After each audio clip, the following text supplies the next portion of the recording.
ইসরায়েলের হামলার পর এ নিয়ে প্রতিক্রিয়া জানিয়েছে চীন। এর মধ্যে দেশটি থেকে ইরানের রহস্যময় বিমান পাঠানো হয়েছে।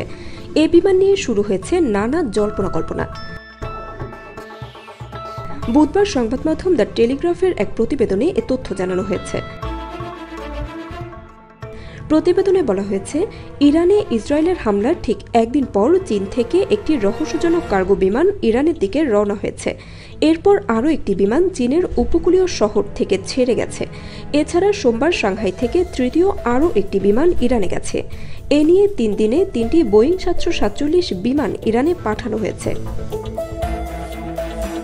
ফ্লাইট ট্র্যাকিং ডেটা অনুযায়ী প্রতিটি বিমান উত্তর চীন পেরিয়ে কাজাখস্তান, তারপর উজবেকিস্তান এবং তুর্কমেনিস্তান হয়ে ইরানের দিকে যাত্রা করেছে।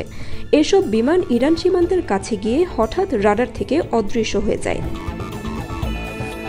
প্রতিবেদনে বলা হয়েছে, ফ্লাইট পরিকল্পনায় বিমানগুলোর গন্তব্য লুক্সেমবার্গ দেখানো হয়েছে, তবে বাস্তবে কোনো বিমানই ইউরোপের আকাশের কাছে যায়নি।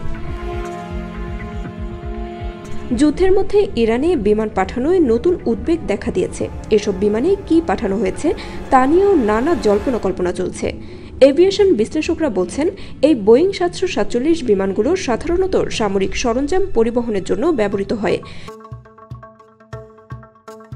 এবং সরকারিভাবে চুক্তিবদ্ধ পরিবহনেও ব্যবহার হয়। এক্সেটার বিশ্ববিদ্যালয়ের মধ্যপ্রাচ্য ও উত্তর আফ্রিকায় চীনের কূটনীতি বিষয়ে বিশেষজ্ঞ ড আন্দ্রেয়া ঘিসেলি বলেন, চীনের পক্ষ থেকে ইরানকে সহায়তার প্রত্যাশা অনেকের মধ্যেই রয়েছে এবং এই কার্গো ট্রান্সপোর্টগুলো সেই সম্ভাবনার দিকে ইঙ্গিত দিতে পারে।